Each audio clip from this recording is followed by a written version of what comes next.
রহমতের নবী হাসান ও হুসাইনকে মসজিদে নিয়ে গিয়েছে। ছোট্ট ছেলে তারা দুই ভাই। নবীজি বললেন, দাদু ভাই এখানে তোমরা বসো, আমি নামাজ পড়ে নি।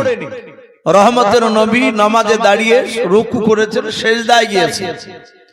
হাসান হুসাইনেরা দুই ভাই, নবীজির বাপজি পিঠের উপর তারা বসেছে। কাঁধে ওঠার পরে তারা দুই ভাই দাড়িকে বাপজি অধাদি করেছে। নবী দাড়িকে দুই ভাই হাত দিয়ে টেনে ধরেছে আর রাসূলুল্লাহর পিঠে কিল মারছে। নানা আপনি ঘোড়া আর আপনার ঘোড়ার উপর আমরা চেপেছি, আমরা সওয়ার হয়েছি। নানা আপনি চলে। গোমাগুম পিঠে কিল মারছে হাসান হুসাইন। আর ওই সময় রাসূলুল্লাহর প্রিয় বন্ধু আবু বকর সিদ্দিক রাদিয়াল্লাহু তাআলা আনহু উনি ওই মসজিদে ঢোকার পর দেখছেন রাসূলুল্লাহ নামাজে তো ব্যাঘাত ঘটাচ্ছে নবীজির দুই নাতিতে। হাসান হুসাইন রাদিয়াল্লাহু তাআলা আনহু চুপচাপ তাদের দুই ভাইয়ের হাত ওখানে ধরে সাইডে টেনে নিলেন। আল্লাহর নবী জনাবে মুহাম্মদ রাসূলুল্লাহ সাল্লাল্লাহু তাআলা আলাইহি ওয়াসাল্লাম নবী আমার সেজদা থেকে বাবা মাথাটা তোলার উপর খুব তাড়াহুড়া করে নামাজটা বাপনি সমাপ্ত করলেন। আল্লাহর নবীজির দুই চোখের কোনা দিয়ে ঝরঝর করে পানি ঝরছিল। আবু বকর সিদ্দিক রাদিয়াল্লাহু তাআলা আনহু উনি নবীজির চোখের পানি পড়া দেখে বুঝতে পেরেছেন নবী মনে হয় আমার কোন কাজে আঘাত পেয়েছে, দুঃখ পেয়েছে। আল্লাহর নবীজি সেজদা থেকে এভাবে কোনদিন আমার দিকে তাকে কান্না করে নাই। আল্লাহ রাসূলের বন্ধু আবু বকর হাত দুখানা জোড় করে কাঁদেন আর বলেন, ইয়া রাসূলুল্লাহ ইয়া হাবিবাল্লাহ ফিদাকা আবি ওয়া উম্মি। ওগো আল্লাহর নবীজি আপনার পদতলে আমার বাপ মা কুরবান হয়ে যাও। ওগো আল্লাহর নবী আপনি কেন আমার দিকে চেয়ে চেয়ে কান্না করেছেন বলেন। দরদে নবী ডাক দিয়ে বলেন, আবু বকর আমার হাসান হুসাইনকে কেন আমার পৃষ্ঠ মোবারক থেকে তুমি নামালেও, আমার কাঁধ থেকে কেন তুমি নেমে নিলে? আবু বকর আমি কি তোমাকে নামাতে বলেছিলাম? আবু বকর বলেন, নবী গো আপনি তো সিজদায় ছিলেন, আপনি নামাজের অবস্থায় ছিলেন, আপনি বলেছেন নামাজের হালাতে কথা বলা যাবে না, আপনি তো কথা বলেন নাই। ওগো আল্লাহর নবী আপনি আমাকে হুকুম করেন নাই। নবীজি আপনার সিজদায় যখন আপনি গিয়েছেন আপনার দুইজন নাতি তারা আপনার পেটের উপরে চেপে আপনাকে কিল মারছিল, আপনার নামাজের ব্যাঘাত ঘটবে বলে নবী আমি দুই ভাইকে হাত ওখানা ধরে আমি টেনে নিয়েছি। আল্লাহর নবী বলেন, আবু বকর ওরে আবু বকর শুনে নাও, খোদার কসম করে বলি আবু বকর তোমাকে আর আমাকে যদি আল্লাহ কিয়ামত পর্যন্ত যদি হায়াত দেয়, ওগো আমার আবু বকর আমার হাসান হুসাইনকে যদি হায়াত দেয়, আমার হাসান হুসাইন ইচ্ছাকৃত যদি আমার পিঠ থেকে যদি না নেমে যেত, ওরে আমার আবু বকর খোদার কসম করে বলি আমিও মাথাটা উঠাতাম না। বলুন সুবহানাল্লাহ। শুধু এই কথাটা বাপজি একটু সমীক্ষা করুন। আমি যেদিন বাপজি এই হাদিসটা পড়েছিলাম সেদিন থেকে বাপজি কোনো বাচ্চা ছেলেকে কেউ আঘাত দিলে, ধমক দিলে আমি তাকে একটু ইশারাতেন সাইডে রেখে নিয়ে গিয়ে তাকে একটু বলি যে ভাই এটা অন্যায় করছেন আপনি। বাচ্চা ছেলেটা বাপজি ওকে ছোট থেকে না দিশে করলে বড় হলে আর মসজিদে বাপজি সে পা দিবে না। অনেক যুবক আছে বাপজি মসজিদে ঢোকে না, ইমাম সাহেবের খাবার দিতে গেলেও বাপজি দরজা থেকে ডাক দেয় যে মাওলানা সাহেব এসে খাবারটা নিয়ে যা। যদি বলে যে ভাই ভিতরে আসো না, বলে না হুজুর আমার যাওয়া যাবে না। এই মসজিদে বাপজি যাওয়া আসা করা, বাচ্চা ছেলে নিয়ে যাওয়া, এরা হচ্ছে বাপজি দেশের বাপজি আগামী দিনের মুসল্লি। বলুন আলহামদুলিল্লাহ। এই জন্য বাপজি রাগারাগি করবো না, কথা বললে একটু ইশারা করে তাকে একটু থামানোর চেষ্টা করতে হবে। যদিও চিল্লাই নামাজের কোনো অসুবিধা নেই। আমার বিশ্ব নবী এত হাসান হুসাইনকে ভালোবাসতেন, শুধু তাই নয় সাহাবারাও বাপজি ভালোবেসেছে। কিতাবে লিখেছে হোসাইন বেশ একটু বড় হয়েছে, মদিনার বুকে হোসাইন রাদিয়াল্লাহু তাআলা আনহু মাদ্রাসায় পড়তে গিয়েছে। রহমতের নবী নাতি হোসাইন মাদ্রাসায় পড়তে গিয়েছে। ওমরের ছেলের নাম বাবজি আব্দুল্লাহ, কয়েকটা ছেলের মধ্যে একটা ছেলের নাম আব্দুল্লাহ ছিল। এই আব্দুল্লাহ হোসাইনের বাবজি সমবয়স্ক। হযরতে আব্দুল্লাহর পাশে হোসাইন বসে আছে, কলম দিয়ে বাবজি লিখছিলেন হোসাইন। আর আব্দুল্লাহর যায়ক হাতের কোহেনের বাবজি একটু গোতা লেগে ধাক্কা লেগে হোসাইনের হাত থেকে কলমটা পড়ে গিয়েছে। হযরত হোসাইন রাদিয়াল্লাহু তাআলা আনহু তিনি ডাক দিয়ে বললেন, এই আব্দুল্লাহ, আমার কলমটা ফেলে দিলে তুমি কলমটা আমাকে তুলে দাও। বাচ্চা ছেলে তো, ও আব্দুল্লাহ বাচ্চা ছেলে, হোসাইনও বাচ্চা ছিল। আব্দুল্লাহ ছিলেন ওমর ইবনুল খাত্তাবের বেটা। ওমরের মতোই বাবজি তারও মেজাজ ছিল। আব্দুল্লাহ বলল, আমি তোমার কলম আমি তুলে দেব না। হোসাইন রেগে গিয়ে বললেন, কলম তুলে দাও। বলে, আমি কলম উঠে দিব না তোমাকে। সঙ্গে সঙ্গে হোসাইন বলেন, এই গোলামের বেটা গোলাম, কলম তুলে দাও। যাহাতে বাবজি গোলামের বেটা গোলাম বলেছেন। আব্দুল্লাহ রেগে গিয়েছে। আব্দুল্লাহর চোখ দুটো কুখের মতো লাল করে বলছে, এই হোসাইন, এই তুমি ছিল আমি কে? তুমি আমাকে গোলাম বললে, আমার আব্বাকে গোলাম বললে, জানো আমি কি করতে পারি? বলে, তুমি কি করবা? বলে, দাঁড়াও, আমি এক্ষুনি আব্বার কাছে যাচ্ছি, আব্বাকে ডেকে নিয়ে এসে তোমার বিচার করা হচ্ছে। হযরতে আব্দুল্লাহ স্কুল থেকে বাবজি দৌড়াচ্ছে তার আব্বা ওমর ফারুকের কাছে। হযরত আমিরুল মুমিনিন ওমর ইবনুল খাত্তাব রাদিয়াল্লাহু তাআলা আনহু বাড়িতে আছেন। হোসাইনের নয়, আব্দুল্লাহ ওমরের ছেলে আব্দুল্লাহ ডাক দিয়ে বলে, ওগো আব্বা, আমাকে হোসাইন গালি দিয়েছে। হযরত ওমর চোখ দুটো লাল করে বলে, এই আব্দুল্লাহ, কে গালি দিয়েছে? ডাক দিয়ে বলে, ওই হোসাইন আলীর বেটা। বলে, কি বলে গালি দিয়েছে? বলে, গোলামের বেটা গোলাম বলেছে। ওমর মেজাজটা হাই করে বলেছিল, বাবা আব্দুল্লাহ, তোমাকে আলীর ছেলে হোসাইন গালি দিয়েছে? বলে, হ্যাঁ। বলে, চলো এক্ষুনি গিয়ে তার কাছে গিয়ে আমি দাঁড়াবো, আমি তাকে জিজ্ঞাসা করব তোমাকে গালি দিয়েছে কিনা। ওমর ঘরের ভেতর থেকে বাবজি একটা কলম আর কাগজ হাতে নিয়ে নিল। ওমর স্কুলে যাওয়ার পর হোসাইনের কাছে গিয়ে বলে, হোসাইন, তুমি আমার ছেলে আব্দুল্লাহকে কে তুমি গোলামের বেটা গোলাম বলেছো? যারা ইমানদার হয়, আল্লাহওয়ালা হয় বাবা, তারা পৃথিবীর কোন শক্তিকে বাবজি ভয় পায় না। হযরত হোসাইনের ঈমান ছিল বাবজি মজবুত। আল্লাহর নবী বলেন, আমার হাসান হোসেন ওরা অবিকল আমার মতোই ছিল। বলুন সুবহানাল্লাহ। হযরত হাসান রাদিয়াল্লাহু তাআলা আনহু বাবা, তার হাঁটনটা ছিল একেবারে রাসূলুল্লাহর মতো। আর হোসাইন রাদিয়াল্লাহু তাআলা আনহু বাবা, বেশিরভাগ বিশ্ব নবীর সাথে বাবনি তার চেহারার মিল ছিল।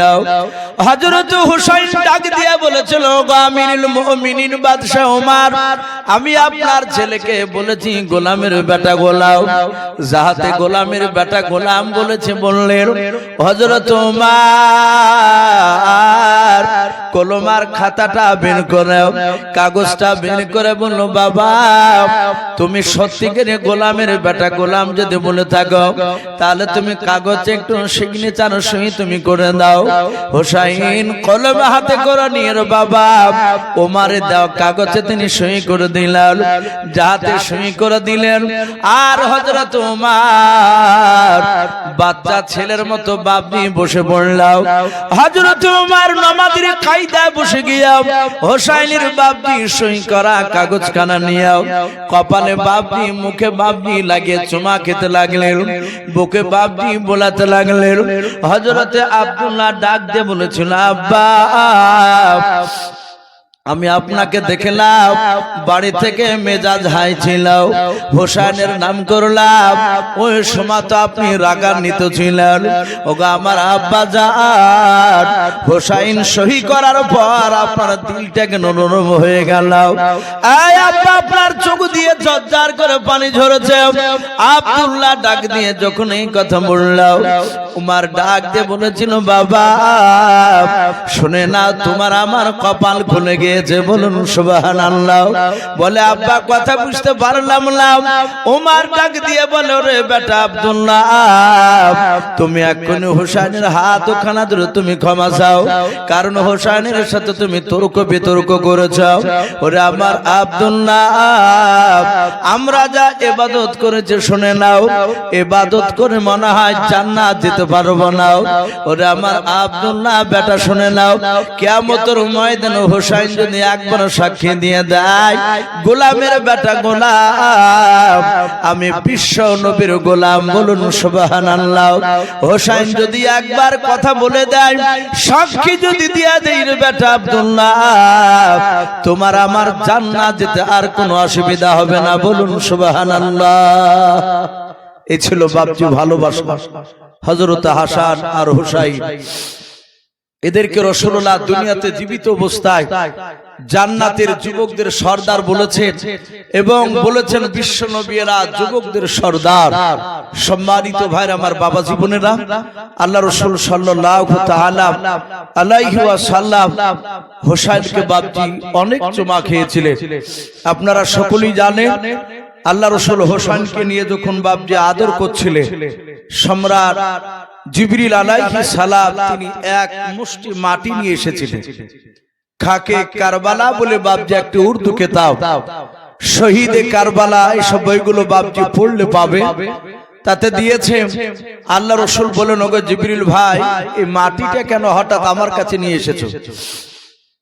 জিবরিল বলছেন, নবী, এই মাটিটা নিয়ে এসেছি আপনি যাকে কোলে নিয়ে চুমা দিচ্ছে, এ হোসাইন কারবালার মাটিতে শহীদ হবে, যেখানে মৃত্যুবরণ করবে ওখানকার আমি মাটি নিয়ে এসেছি। আল্লাহ রাসূল সাল্লাল্লাহু আলাইহি ওয়াসাল্লাম মাটিটা শুংলেন। হযরত হোসেন রাদিয়াল্লাহু তাআলা আনহু তিনি কোলে থাকা অবস্থায় মাটির ঘ্রাণ পেয়েছিলেন। এই কথাটা কারবালার ময়দানে বাপজি হোসেন তিনি বলেছিলেন। আমার হোসেন রাদিয়াল্লাহু তাআলা আনহুর মৃত্যুর ব্যাপারে বাপজি অনেকে জানেন, কারবালায় তিনি শহীদ হয়েছিলেন। কিভাবে হয়েছিলেন আমি মোটামুটি একটু আপনাদের সামনে একটু তুলে ধরব। হযরত হাসান হোসাইনের বড় ভাই, এই হাসান বাপজি তিনাকে বিষ খেয়ে হত্যা করা হয়েছিল। তাকে বিষ দিয়ে বাপজি তাকে শেষ করে দিয়েছিল। তো কেতাবে লিখেছে, হাসান আব্বা হযরত বাপজি আলী রাদিয়াল্লাহু তাআলা আনহু, উনি ছিলেন মদিনার বাপজি খলিফাতুল মুসলিমিন, খলিফা। আমরা অনেকে হয়তো খলিফা মনে ভাবি যে হয়তো মসজিদের মনে হয় ইমামকে বলা হয়, বড় মসজিদে ইমাম না, তৎকালীন সেই সময় খলিফা বলা হতো বাদশাদেরকে। তো হযরত আলী রাদিয়াল্লাহু তাআলা আনহু তিনি মদিনার বাদশা ছিলেন। আর ওইদিকে বাপজি আপনার কুফা বলে বাপজি ইরাকের সরজমিনে, ইরাকে কুফানগর বলে একটা এলাকা শহর, ওই শহরের বাপজি এলাকার বাদশা ছিল হযরত মুআবিয়া রাদিয়াল্লাহু তাআলা আনহু। এই মুআবিয়ার বাপজি সন্তানের নাম ছিল ইয়াজিদ। ইয়াজিদ নাম শুনেন না? ইয়াজিদ। আর এদিকে হযরত আলী রাদিয়াল্লাহু তাআলা আনহুর বাপজি দুটো সন্তান, হাসান আর হুসাইন। যাই হোক, হাসান তিনি ইন্তেকাল করেছিলেন। হযরত আলী রাদিয়াল্লাহু তাআলা আনহু তিনি ইন্তেকাল করার পরে মদিনার বাপজি বাদশা হলেন হযরতে খলিফাতুল মুসলিমিন আলী রাদিয়াল্লাহু তাআলা আনহুর কলিজার টুকরা ছোট সন্তান হযরত হুসাইন রাদিয়াল্লাহু তাআলা আনহু। আর ওদিকে বাপজি আপনার এজিদের লোক, এজিদের বাপজি লোকেরা তারা শুনতে পেল যে মদিনার প্রতিটা লোক বাপজি হোসাইনকে বাদশা বলে মেনে নিয়েছে।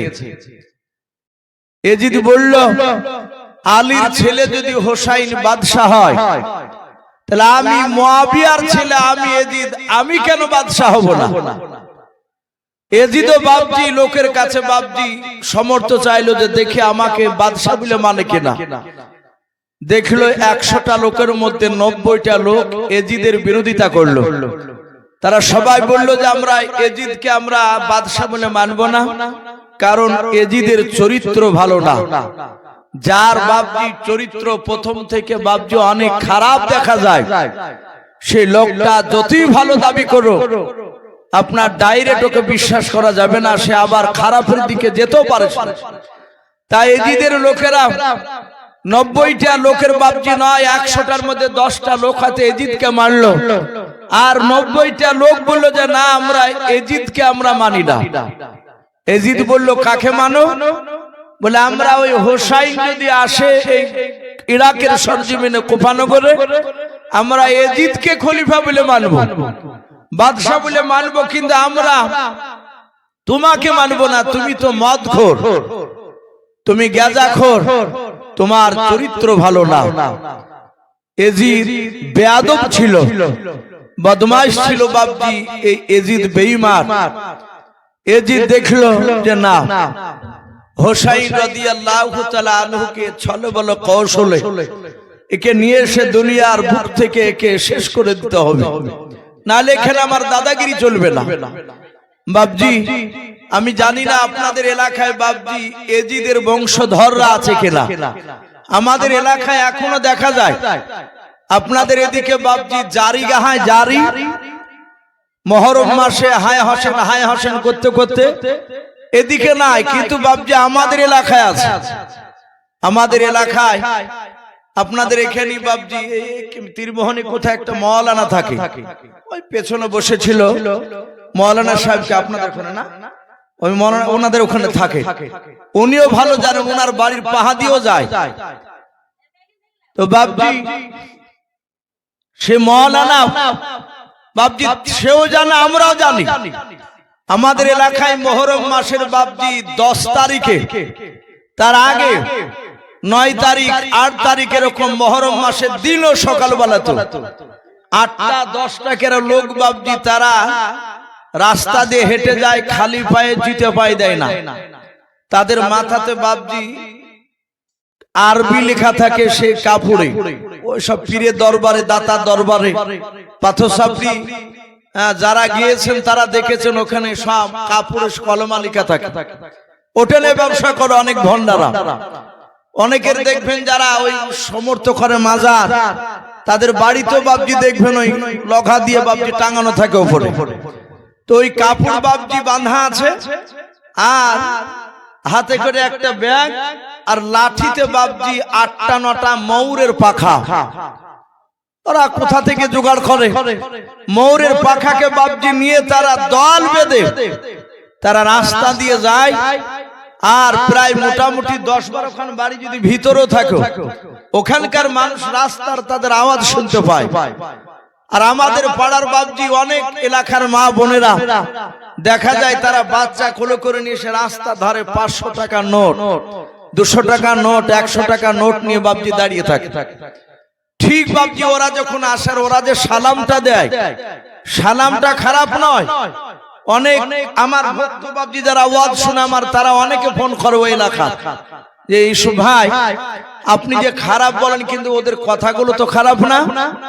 ওরা সালাম দিতে দিতে যায়, ওরা এইভাবে সালাম দিবে, আমার আলীকে সালাম জানাবো, হায় হোসেনা হোসেন গেল কারবালাতে ফিরে এলো না আমার, হায় হোসেনা হোসেন গেল কারবালাতে ফিরে এলো না।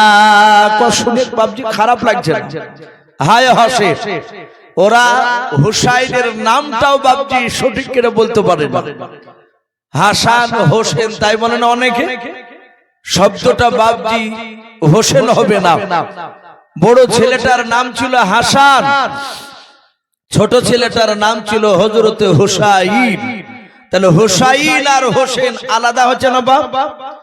তাহলে হোসেন যতবার বলবেন ওই হোসাইনের দিকে লক্ষ্য করে, ততবারই বাপ যে আপনার আমার গুনাহ হবে।